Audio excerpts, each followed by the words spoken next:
David Schultz était un père de famille de 53 ans qui vivait une vie paisible dans un village de l'Iowa. Un beau jour, alors qu'il conduisait un camion de livraison, il va tout simplement disparaître, se volatiliser. Sa disparition deviendra alors un réel mystère qui donnera lieu à de nombreuses théories. Pour tout savoir sur la triste et mystérieuse disparition de David Schultz, lançons-nous maintenant dans la vidéo.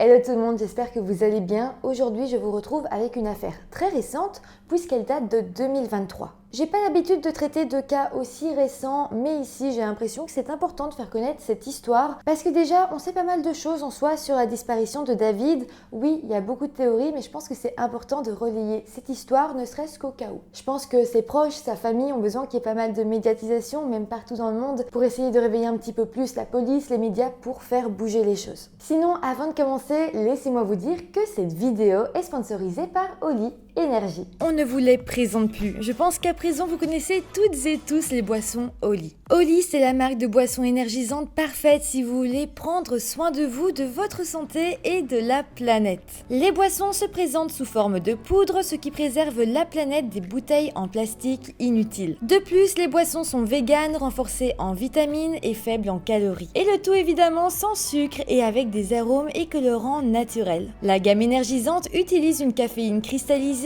qui a un effet à plus long terme et nous évite donc le petit coup de fatigue post-caféine. Mais ce n'est pas tout, Oli présente également une gamme de thé glacé enrichi en antioxydants et en fibres. Pour l'arrivée du printemps, c'est pour moi la boisson parfaite. Avec les thermos Oli, je peux passer ma journée à l'extérieur et mon thé reste parfaitement glacé. Et puis Oli, c'est aussi une gamme de boissons hydratation, là aussi bien plus saine par rapport aux autres boissons pour sportifs traditionnels. C'est génial si tu fais du sport, mais personnellement, je les utilise aussi pour mes lendemains de soirée un petit peu trop arrosés. J'ai également testé la gamme de matcha que j'ai trouvé absolument fantastique. Si vous êtes indécis, les packs découvertes vous permettent de tout goûter pour élire votre goût préféré. N'hésitez pas à aller faire un tour sur le site en barre de description et profitez dès maintenant de 5 € de réduction sur votre première commande avec le code Phoenixia5 et avec le code Phoenixia, vous aurez également 10% de réduction sur toutes les autres commandes. Donc voilà, comme vous l'avez compris, tout se passe en barre de description. Je vous mets aussi le lien vers leur compte Instagram qui est très chouette, qui est bien alimenté.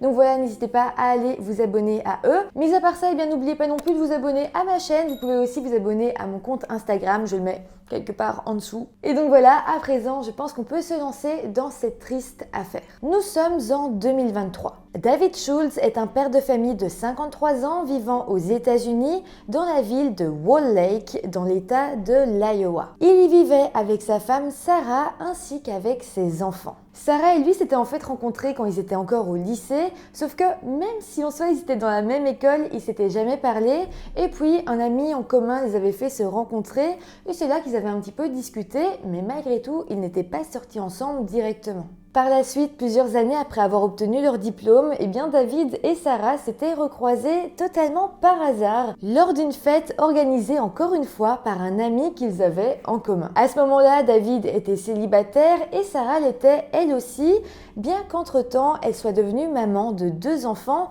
issus donc d'une précédente relation. Mais bon, ça n'a pas semblé faire peur à David et rapidement, eh bien les deux ont commencé à sortir ensemble. Dès le début, le couple était vraiment inséparable, ils étaient même fusionnels et David était vraiment un formidable beau-père pour les enfants de Sarah. En fait, David, il était un petit peu vu comme le mari parfait. Il était aimant, doux et avait un très grand respect pour sa femme ainsi que pour ses enfants. D'ailleurs, les enfants l'aimaient énormément également. Le couple s'est alors marié en 2011 et 1 an après leur mariage, David et Sarah ont commencé à parler d'avoir peut-être un enfant ensemble et donc ils se sont mis à essayer. Malheureusement, eh bien, les choses ont été plus difficiles qu'ils ne le pensaient. Au final, eh bien, comme Sarah n'arrivait pas à tomber enceinte, eh bien, le couple a décidé de pencher vers la fécondation in vitro. Mais là autant vous dire que la procédure a réussi parce que un an après, en 2013, eh bien Sarah va tomber enceinte de jumeaux. Évidemment, le couple était ravi et ils étaient très contents de les accueillir dans leur vie. Mais à présent qu'on connaît un petit peu leur vie, eh bien revenons à l'année 2023. Les enfants de Sarah étaient adolescents, voire adultes, et les enfants du couple, donc les jumeaux, avaient à présent 10 ans. À ce moment-là, la petite famille vivait donc dans une petite ville appelée Wall Lake. C'était une ville rurale avec un esprit très familial où tout le monde se connaissait. Et vraiment, eh bien, la famille semblait s'y plaire et tout s'y passait d'ailleurs très bien. David travaillait comme chauffeur de camion, mais il faisait principalement des courses locales parce que justement, il voulait rester près de sa famille et être à la maison pour ses enfants. Il n'avait pas vraiment envie de sillonner toutes les routes des États-Unis et ne voir sa famille que par moments. Donc voilà, il avait ses petits camions, il travaillait à son compte et cet emploi lui plaisait énormément, ça le rendait vraiment heureux. Je vous l'ai dit, mais à ce moment-là, donc David avait 53 ans. Par contre, dites-vous qu'il ne les faisait pas du tout et d'ailleurs tout le monde disait qu'il avait l'air et se comportait comme quelqu'un de bien plus jeune. Sa femme le décrira d'ailleurs comme un homme en pleine forme et dira même qu'il faisait pas mal de sport parce que oui, il conduisait des camions, mais à chaque fois c'est lui qui chargeait tout le matériel à l'intérieur et qui déchargeait ensuite tout le matériel, donc il fallait pas mal de muscles et ça faisait oui que c'était un homme assez fort et même sportif, je pense qu'on peut dire ça. Mais à présent, eh bien plongeons-nous dans la journée du lundi 20 novembre 2023. Ce matin-là et même cette journée-là, je pense que rien n'était inhabituel. David a passé sa journée au travail dans son camion et il est rentré chez lui dans la maison familiale à 19h. Mais bon, quand il est rentré, il était un petit peu stressé et il dira à sa famille qu'il était en retard et qu'il devait repartir pour une nouvelle course. Donc au final, il a juste pris une douche rapide, a changé de vêtements et puis il est retourné en courant vers la porte et il a dit à sa famille qu'il rentrerait assez tard. Donc comme je vous l'ai dit, il avait encore une course à faire pendant la soirée, mais voilà, c'était quelque chose qui arrivait assez souvent, sa famille était habituée. Il devait en fait aller chercher des cochons dans la ville de Eagle Grove qui se situait dans l'Iowa également, mais qui était tout de même à plus ou moins 1h30 de chez lui. Après ça, il devait emmener les cochons jusqu'à la ville de Sac City qui se trouvait à plus d'1 heure de route de Eagle Grove. Par contre, Sac City c'était quand même assez proche de sa ville, donc en gros, il allait jusque Eagle Grove et puis il redescendait jusque Sac City et après ça, il ne lui restait qu'une vingtaine de minutes pour rentrer chez lui dans la ville de Wall Lake. Ça allait quand même lui prendre une très grosse partie de sa soirée, voire de sa nuit. Mais bon, David l'avait déjà fait à plusieurs reprises et d'ailleurs il connaissait très bien l'éleveur de cochons chez qui il allait. Ça faisait près de 10 ans qu'il transportait des animaux pour lui. Donc on va reprendre la chronologie depuis le début. Donc David rentre chez lui à 19h, il se lave, il s'habille et puis il reprend la route parce qu'il ne veut pas être en retard. D'ailleurs je le précise, mais David avait pour réputation d'être fiable et digne de confiance. Donc voilà, de ce qu'on sait, il est bien arrivé à Eagle Grove chez l'éleveur de cochons et s'est aligné sur les autres camions qui étaient eux aussi en train de charger. D'ailleurs, on saura même que David était le dernier de toute la file de camions. Il a ensuite fait rentrer les cochons dans une semi-remorque qu'il a attachée à son camion et puis il a finalement quitté la ferme à 22h50. À partir de là, il devait donc rouler jusque Sac City, ce qui allait lui prendre entre 1h et 1h30. Normalement, c'est 1 heure de trajet à peu près, mais là, il était quand même en camion, un camion qui était assez lourd, donc évidemment, ça lui prenait un peu plus de temps que la moyenne. Mais bon, après ça, on sait plus grand-chose parce que David n'est jamais arrivé à Sac City et n'a jamais livré les cochons. Donc à présent, parlons du lendemain matin, on était donc le mardi 21 novembre 2023. Donc ce matin-là, Sarah, donc la femme de David, va entendre frapper à sa porte. À ce moment-là, elle va crier, demander qui est de l'autre côté, mais personne ne va répondre. Donc finalement, elle va ouvrir la porte et face à elle, il y avait l'éleveur de cochons, donc la personne chez qui David avait été chercher les cochons avant de les livrer. Cet éleveur s'appelait Les, il connaissait assez bien Sarah vu que David travaillait pour lui depuis longtemps. Et donc, il est venu à sa porte un petit peu inquiet en lui disant « Écoute, on m'a dit que les cochons n'avaient pas été livrés, qu'est-ce qui se passe? Où est David ?» Donc là, il faut savoir que Les connaissait quand même assez bien Sarah, vu que David travaillait chez lui depuis un petit temps quand même déjà. C'est pour ça qu'il savait où habitait David et c'est pour ça qu'il a été toqué chez lui. À ce moment-là, il a alors parlé à Sarah et il lui a dit qu'il était inquiet, qu'il comprenait pas parce que justement, l'endroit où David était censé livrer les cochons avait appelé pour dire que les cochons n'avaient pas été livrés. Il précisera à Sarah que David était bel et bien venu les récupérer la nuit dernière, mais voilà, ce qui était bizarre, c'est qu'il ne les avait donc pas livrés. David ne répondait pas au téléphone, donc clairement Les cherchait à savoir où il se trouvait et ce qu'il se passait. À ce moment-là, Sarah s'est immédiatement mise à paniquer parce que ça ne ressemblait pas du tout à David. Les était également assez inquiet, surtout que comme je vous l'ai dit, ça faisait longtemps que David travaillait pour lui et David était vu comme l'un des chauffeurs de camion les plus dignes de confiance et les plus fiables. Donc à partir de là, on s'est dit que si David n'avait pas fait cette livraison, c'est que sans doute il lui était arrivé quelque chose. Sarah a alors tenté d'appeler David pendant des heures sans avoir de ses nouvelles. Et puis finalement, à 14h20, toujours le 21 novembre, elle a signalé sa disparition à la police. Mais là, vers 15h, donc à peu près une demi-heure après le signalement à la police, Sarah va recevoir un appel venant du téléphone de David. En voyant ça, elle a ressenti un énorme sentiment de soulagement. Elle a alors immédiatement répondu, mais malheureusement, elle se rendra vite compte que la voix à l'autre bout du téléphone n'était pas celle de David. En fait, la personne qui l'appelait via le téléphone de David va vite se présenter comme étant un policier de la ville de Sac City, donc justement la ville où David devait y faire sa livraison. Ce policier va alors dire à Sarah que son équipe avait trouvé le camion de David abandonné en plein milieu d'une intersection. Les cochons étaient toujours à l'intérieur, par contre, il n'y avait aucune trace de David. Le policier précisera d'ailleurs que le téléphone avait été retrouvé à l'intérieur du camion et que c'est pour ça qu'il avait réussi à appeler Sarah. Autrement dit, je pense qu'à présent, on pouvait dire officiellement que David avait disparu. Et les conditions de sa disparition étaient extrêmement mystérieuses. En tout cas, les enquêteurs se sont immédiatement mis au travail et ont fouillé la zone à la recherche de David. Pour être plus précis, son camion avait donc été retrouvé à Sac City, à l'intersection de la 190e rue et de l'avenue Union. Bon, là je vais vous mettre des plans sur Google Maps, regardez parce que c'est un peu dur à comprendre pour savoir où exactement il s'est dirigé. Donc, dès qu'il a quitté la ville de Eagle Grove, il devait rouler quelques kilomètres et puis emprunter l'autoroute 20. Après un moment, il devait quitter cette autoroute et aller vers le nord en empruntant cette fois l'autoroute 71. Le problème, c'est qu'à ce moment-là, où il devait donc tourner à gauche pour aller sur l'autoroute 71, il a tourné à droite. Par la droite, il est donc quand même sorti de l'autoroute 20, mais il a commencé à rouler vers le nord en empruntant l'avenue Union. En allant par là, il ne s'est donc plus trouvé sur l'autoroute, mais sur un petit chemin au milieu des champs. Et d'ailleurs, s'il avait continué encore plus loin, il aurait fini sur des petites routes de terre. Donc voilà, ça semble quand même étrange qu'il se soit trompé parce que l'avenue Union, ça ressemblait pas du tout à une autoroute. Sinon, pour parler du camion, les enquêteurs y retrouveront les cochons qui étaient donc toujours à l'intérieur, ce qui était donc une preuve assez grosse que quelque chose n'allait pas. Pourquoi est-ce qu'il aurait abandonné son camion avant livraison en laissant les cochons dedans?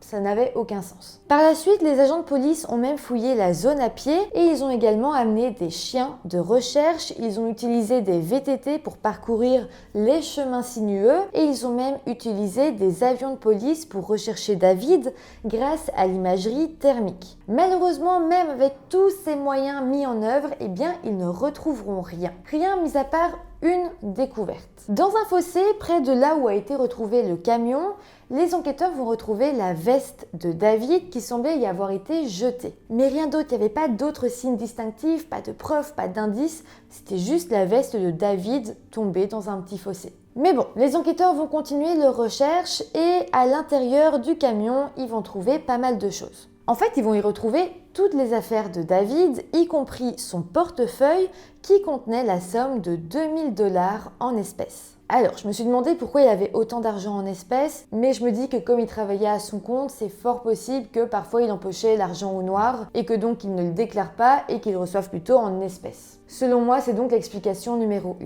Mais en tout cas, cet argent retrouvé dans son portefeuille va laisser sous-entendre que si il avait voulu quitter sa vie et donc partir délibérément, sans doute qu'il aurait pris cet argent. Ça enlève donc cette théorie, mais aussi celle comme quoi il aurait pu se faire cambrioler. Cet argent prouvant donc que sa disparition n'avait rien de financier. Alors, sinon, comme je vous l'ai également dit, le téléphone de David a été retrouvé dans son camion Et grâce à ça, eh bien, les enquêteurs vont pouvoir trouver ces données GPS et vont pouvoir observer ses déplacements exacts. Donc, que disaient ces données GPS? Tout d'abord, des choses qu'on sait déjà. Il a quitté la ville de Eagle Grove, donc là où il a récupéré les cochons, à 22h50. Après ça, il a emprunté la route 20 pour se rendre jusqu'à Sac City comme prévu, mais à 23h15, il s'est arrêté dans un relais routier qui se situait donc sur l'autoroute. Les enquêteurs ont alors regardé les images de vidéos de surveillance de ce relais routier pour voir s'ils pouvaient y trouver quelques indices. Alors effectivement, sur ces images, on va pouvoir retrouver la trace de David.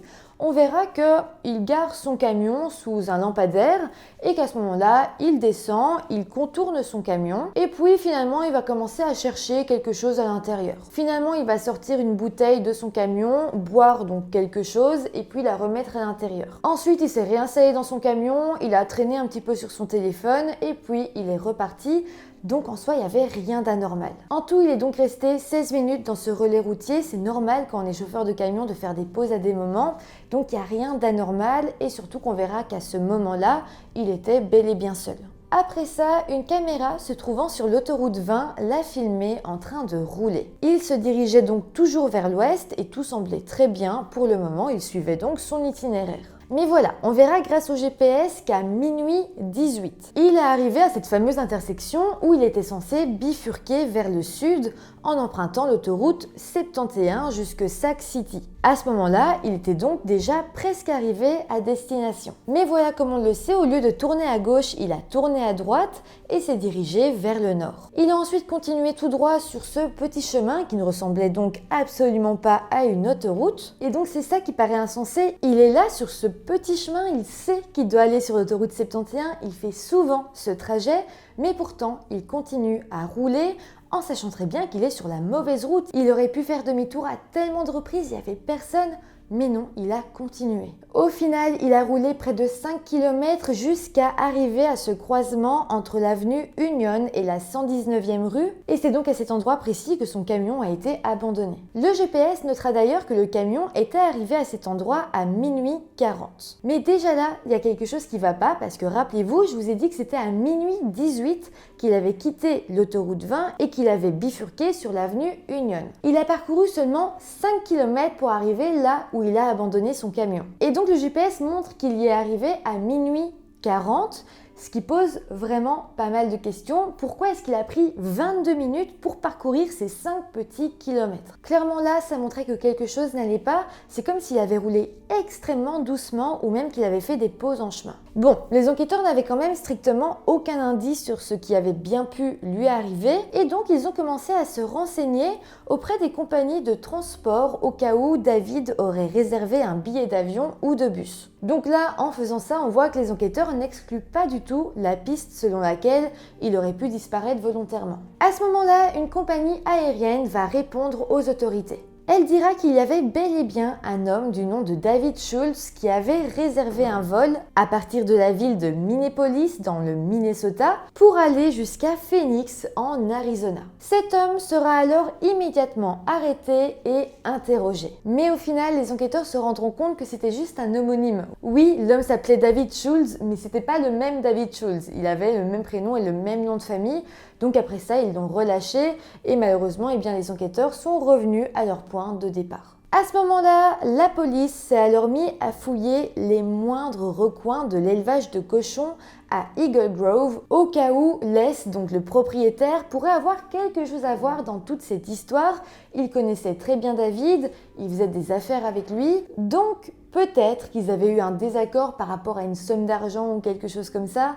On ne sait pas, mais ça faisait de Les un potentiel suspect. C'est donc pour ça que les enquêteurs vont vraiment retourner tout l'élevage pour essayer de trouver le moindre indice, la moindre preuve qui pourrait montrer que quelque chose est arrivé là-bas. Les enquêteurs ont vraiment tout fouillé minutieusement, allant jusqu'à vider la fosse à fumier, mais finalement, ils ne trouveront aucun indice, ni aucune preuve pouvant relier cet élevage, ce lieu, ou même Les, donc le fermier, à toute l'histoire de disparition. Suite à l'échec des enquêteurs, une organisation qui s'appelle Navy Cajun a décidé de venir en aide à la famille de David. Le groupe s'est alors déplacé jusqu'à Sac City et ils y ont d'ailleurs recruté d'autres volontaires, d'autres chercheurs, d'autres bénévoles pour les aider à tout fouiller. Ils ont ensuite parcouru plus de 100 000 acres de terrain. Et ça va servir à quelque chose parce que finalement, le 2 décembre 2023, donc un peu moins de 2 semaines après la disparition de David, les chercheurs vont découvrir dans les champs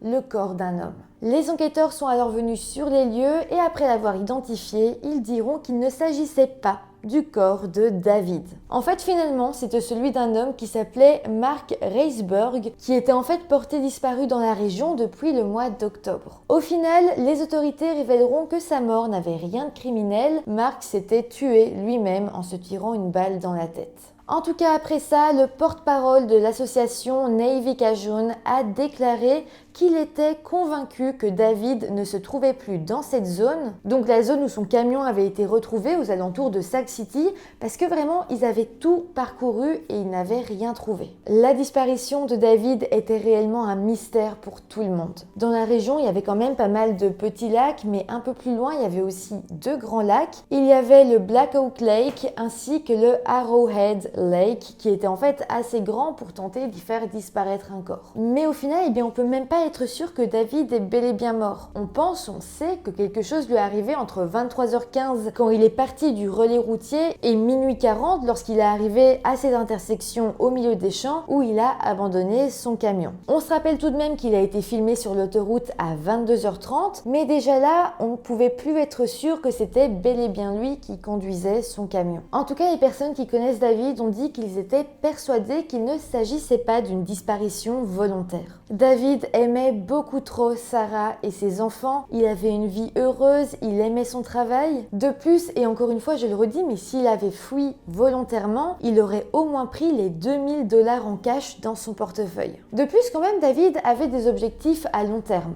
Par exemple, il avait acheté un camion qu'il réparait tout seul et d'ailleurs il l'avait presque fini et donc il allait enfin pouvoir le tester, en profiter et c'était quelque chose dont il avait très hâte. Sinon, mis à part ça, on a aussi pensé à la théorie comme quoi David aurait pu décider de mettre fin à ses jours, mais là encore ça semble peu plausible parce que tout semblait aller très bien dans sa vie. De plus, il était aussi très religieux et donc pour lui, commettre un acte de la sorte, c'était quand même un gros péché et donc on doute qu'il l'aurait fait. Au final, Sarah, donc sa femme, est en tout cas convaincue qu'il a été victime d'un acte criminel. C'est au final pour elle la seule raison qui expliquerait sa disparition. Mais Sarah insistera quand même en disant que David est en très bonne santé physique, il était fort et surtout il savait se défendre. Donc à moins que son agresseur l'ait menacé avec une arme, on se dit que sans doute David aurait pu se défendre et même maîtriser son agresseur. Mais bon, je le rappelle, il n'y avait aucun signe de lutte autour ou dans le camion, mis à part la veste de David qui avait été retrouvée dans le fossé un petit peu plus loin.